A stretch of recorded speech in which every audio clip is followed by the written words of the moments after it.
वाह।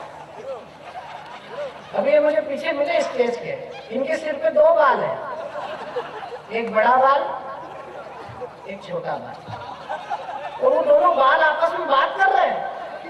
जैसे हमने मेहंदी महावर की शादी करी कि नहीं, मैं बाल की बात सुन के आ रहा हूँ। वो दोनों बाल आपस में बात कर रहे। छोटे बाल ने बड़े बाल से कहा कि दादा अपन शादी कर लें। तो बड़े बाल ने कहा क्यों? बोले अपन शादी कर लेंगे तो ये जो प्लाट है ये लहला जाएगा।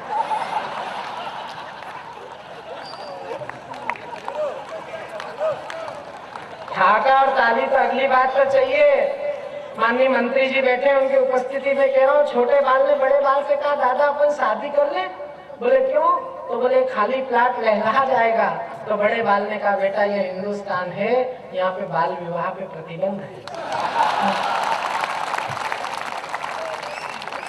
आइए हम सरदार प्रताप फौजदार को सुनना शुरू करें। उसके पहले मैं 4 पंक्ति आपको सुनाता हूँ। अब असहिष्णुता की बात इधर से उठी थी, एक सज्जन गुस्से में यहाँ पर आए थे कि असहिष्णुता के खिलाफ बोलिए। अगर आप भी सोचना ये कहना चाहते हो कि मैं बोलूं तो एक बार मुझे जरा ताली बजाकर अनुमति दीजिए कि ये हिंदुस्तान कितना सहिष्णु है। मैं 4 पंक्ति पढ़ने जा रहा हूँ। चौथी पंक्ति पर मैं नवभारत के कवि सम्मेलन को खड़ा होता हुआ देखना चाहता हूँ कि हिंदू हो तो हिंदू रहो, जय जय श्री राम कहो, मन की भावनाओं का सम्मान होना चाहिए। ओ मुसलमान दो अजान गूंजे आसमान, वतन परस्ती का मिजान होना चाहिए। ओ सिख पंथी हो तो गुरु ग्रंथ को करो प्रणाम, गोविंद सिंह जी राष्ट्रभक्ति शान होनी चाहिए। और वतन की आन बान शान पे कोई आँच हो तो दिल में सबसे पहले हिंदुस्तान होना चाहिए। वतन की आन बान शान पे। और असहिष्णुता क्या है वो बताने जा रहा हूँ। एक माँ बेटे को कोर्ट ने सम्मन दिया तो वो कोर्ट में जाने की बजाय ये बताने लगे कि हम किसकी बहू हैं। और आज टीवी पर अगर जिन लोगों ने वो दृश्य दिल्ली का देखा होगा तो मैं 4 पंक्ति बोलना चाहता हूँ। अगर मैं सच बोल रहा हूँ तो पूरी हिम्मत के साथ आपका हौसला चाहता हूँ, क्योंकि मुझे पता है किसी की याद ना आए, ख्याल बढ़ जाए। दुआ करो ये कयामत सी रात कट जाए। हम आईना है, दिखाएंगे दाग चेहरों के, जिन्हें खराब लगे वो सामने से हट जाए।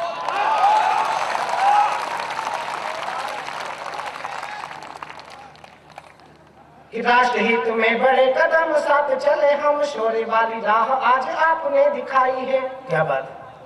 माननीय मंत्री जी, छत्तीसगढ़ में खड़ा हूँ। माननीय प्रधानमंत्री जी का पहनावा सूट 4.5 करोड़ रुपए में नीलाम हुआ और छत्तीसगढ़ में नक्सलवाद से शहीद हुए जब सैनिकों के शव की उतरी हुई वर्दी घोड़े में पाई गई तो आखिर कवि क्या लिखेगा।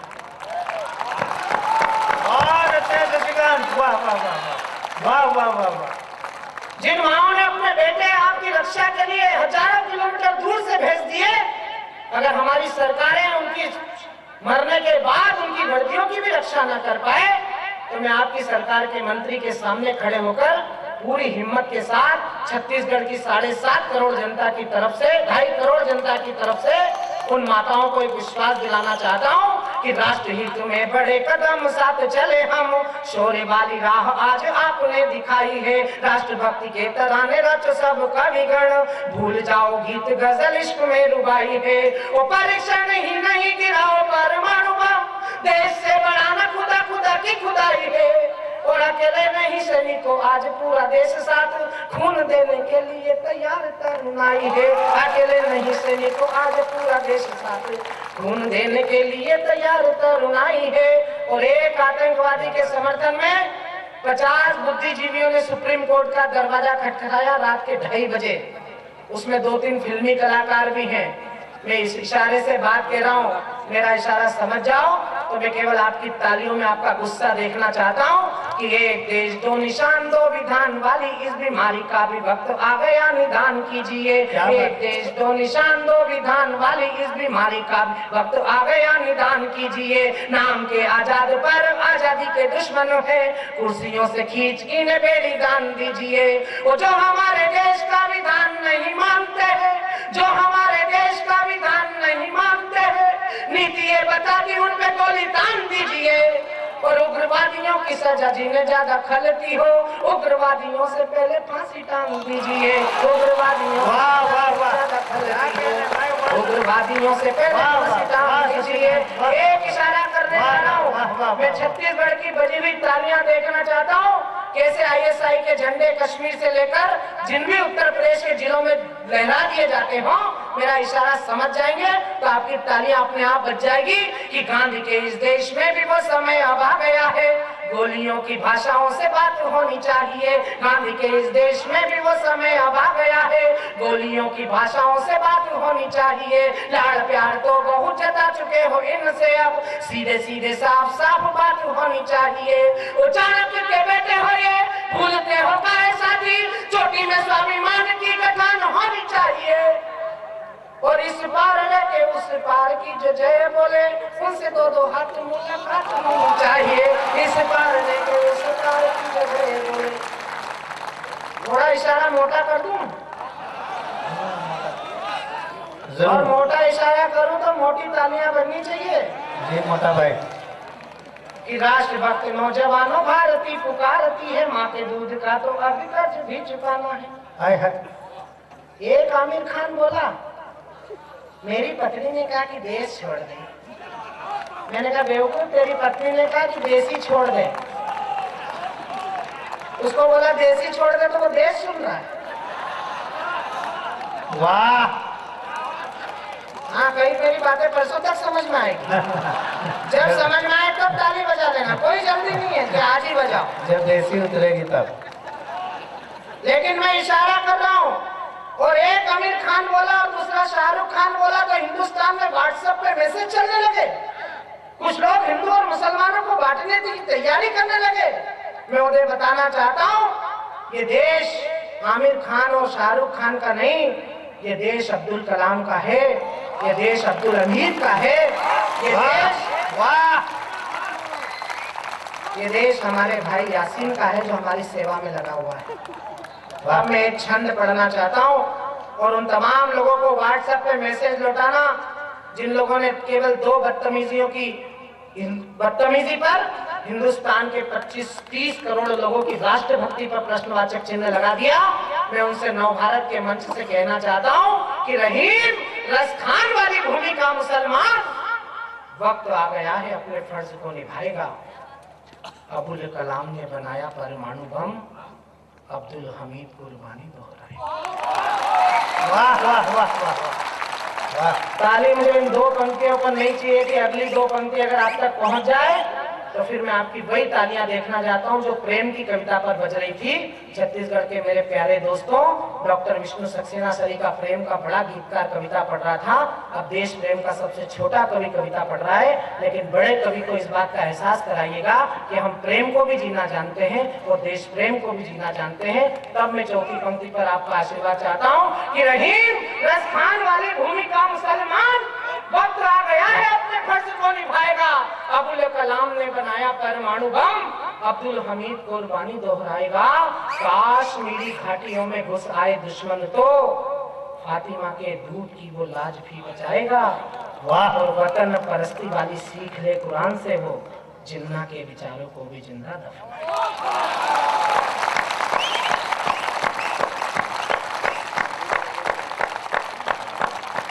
राष्ट्रभक्त नौजवानों, ये कुछ काले अंग्रेजों का इजाद किया हुआ शब्द है असहिष्णुता। मैं उन्हें जवाब दे रहा हूं कि राष्ट्रभक्त नौजवानों, भारती पुकारती है, माँ के दूध का तो अभी कर्ज भी चुकाना है। स्वाभिमान डोर जिस बांधी जिस बहना ने, उसकी भी लाज आज तुझे ही बचाना है। शहीदों ने रक्त से जो लिखी है कहानियां वो खुद पढ़ना है, पीढ़ियों को भी पढ़ाना है। और अंग्रेजों को तो तुम भगा चुके हो देश से, अब काले अंग्रेजों से भी देश को बचाओ। बहुत सुंदर। वाह शशिकांत। मैंने नव भारत के कवि सम्मेलन में कभी कविता नहीं पढ़ी रायपुर में, क्योंकि हर बार मैं कवियों को कविता पढ़वाने में अपना समय खर्च करता था। आज डॉक्टर साहब ने गुस्सा दिला दिया, बोले संचालक तो कुछ होता ही नहीं है। सही बात। तो अब मैं इतनी लंबी कविता पढ़ूंगा कि हो सकता है सरदार प्रताप फौजदार का नंबर परसों तक भी नहीं आ पाए। अब इसको दुर्ग के बाहर खदेड़ूंगा जो भी मेरी कविता पाठ समाप्त होगा।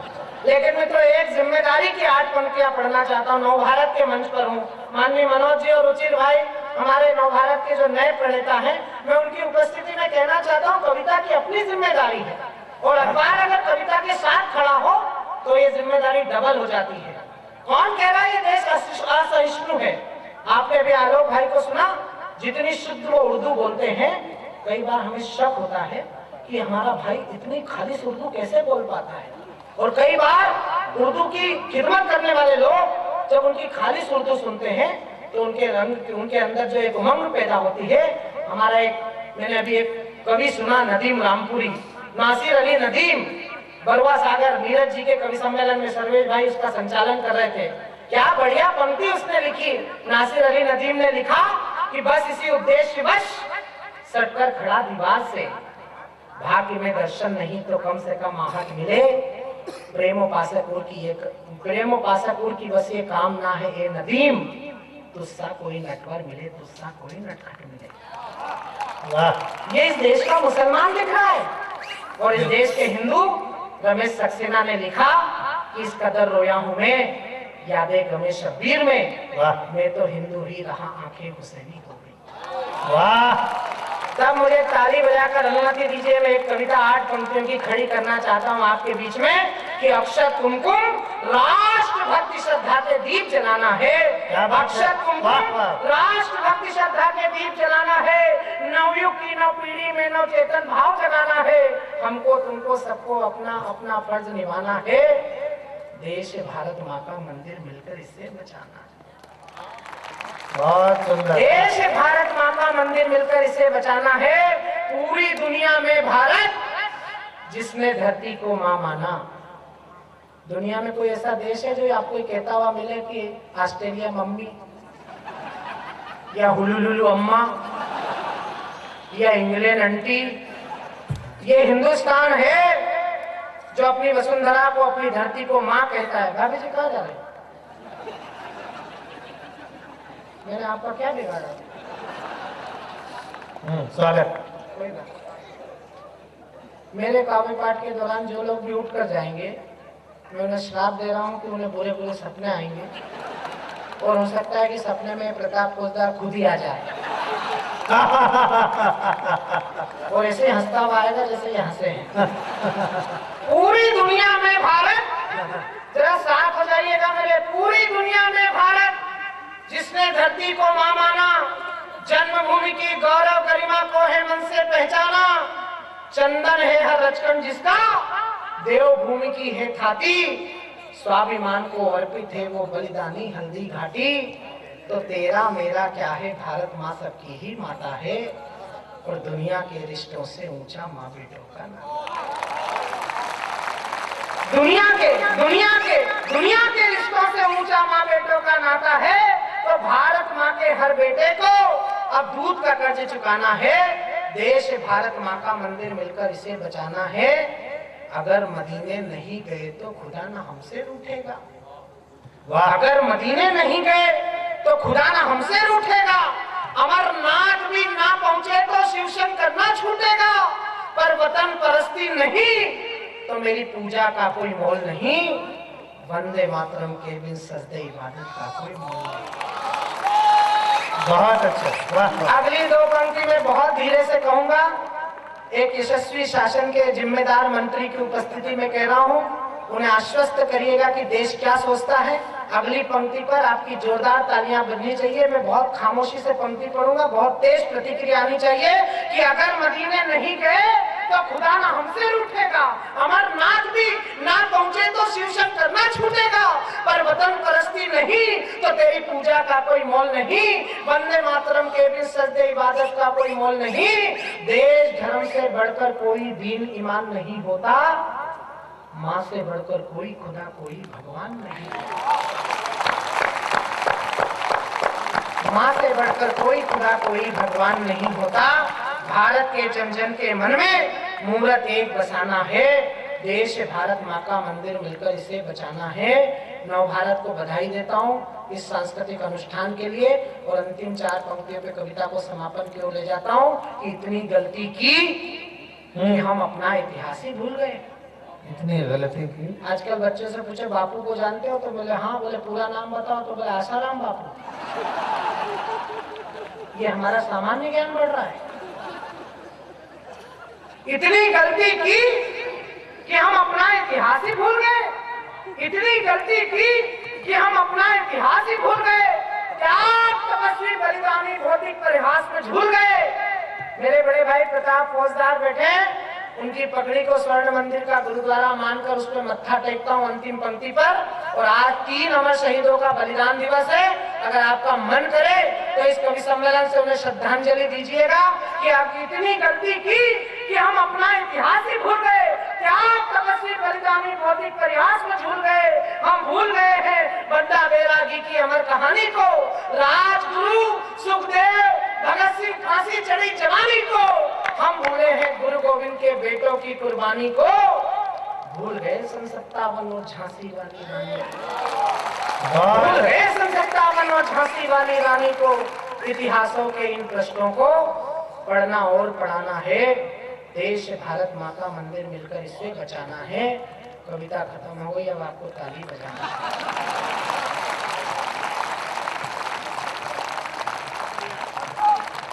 अब बताओ डॉक्टर विष्णु सक्सेना को कि संचालक क्या क्या कर सकता है। एक संचालक 10 साल तक क्या करता रहा देश में, वो बोलता नहीं था और ये चुप नहीं होता है। अभी हमारे प्रधानमंत्री जी ने शिक्षक दिवस के दिन बच्चों से बात की, पिछले साल भी की थी, तो कुछ नेताओं ने आपत्ति दर्ज की, बोले तो बच्चों से बात कर रहा है, बच्चों से बात कर रहा है, बच्चों से बात कर रहा है। मैंने कहा अच्छा, ये करोड़ों बच्चों से बात कर रहा था, आपको तकलीफ हो रही है। एक प्रधानमंत्री 10 साल तक एक ही बच्चे से बात करता रहा।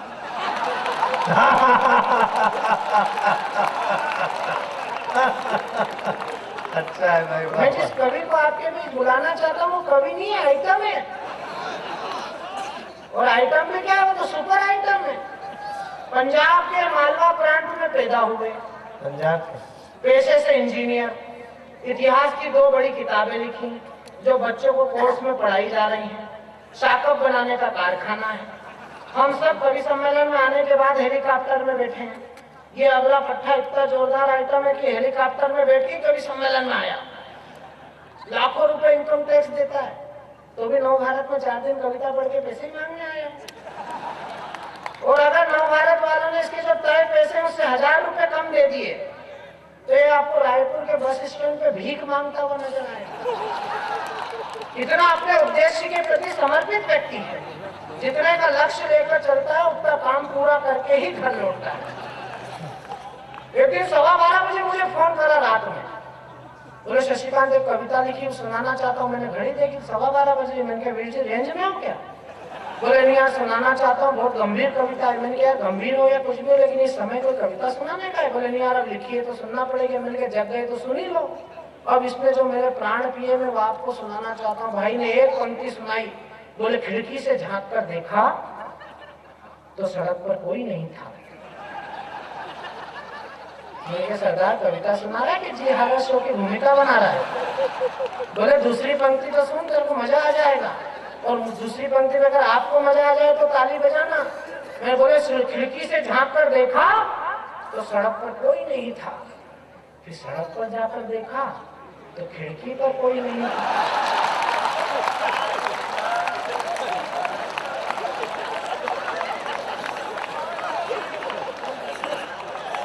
कल आपके स्वामी विवेकानंद हवाई अड्डे पे उतरा, मैं और ये सामान लेने के खड़े थे, वो गाड़ी आने में लेट हो गई। हम जिस शेड के नीचे खड़े थे वहाँ 2 पक्षी बैठे थे छत्तीसगढ़ के, तो उसमें से एक ने कुछ सांस्कृतिक कार्यक्रम किया तो इसका कंधा गंदा हो गया। तो ये तो है ही बेवकूफ, कुछ लेके तो घर से निकलता नहीं है। तो मैंने इसको जेब में से एक रुमाल निकाल कर दिया, मैंने कहा ले पोंछ ले। तो ये रुमाल मेरा लेके बोला वो तो उड़ गया।